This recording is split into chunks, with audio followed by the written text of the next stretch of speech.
છેતરપિંડીના મામલામાં ગુજરાત હાઈકોર્ટે આજે સામાજિક કાર્યકર તીસ્તા સિતલવાડ અને તેના પતિ જાવેદ આનંદ અને બીજા અન્યની આરોપીની આગોતરા જામીનની અરજી નામંજૂર કરી છે।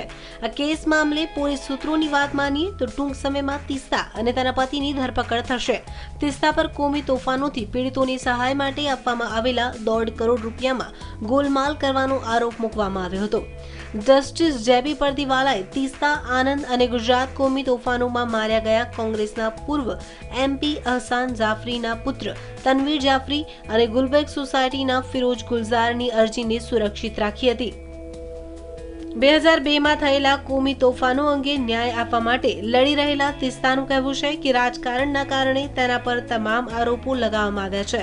તો વળી તીસ્તાનું એવું કહેવું છે કે તેણે સહાય રૂપે મળેલા રૂપિયામાં કોઈ ગોલમાલ કરી નથી। અમદાવાદની ગુલબર્ગ સોસાયટીમાં માર્યા ગયેલા લોકોની યાદમાં સ્મારક બનાવવા માટે ફંડ જમા કરવામાં આવ્યું હતું, જો કે ફંડ એકઠું કર્યા બાદ સ્મારક બનાવવાની યોજના રદ કરી દેવામાં આવી હતી।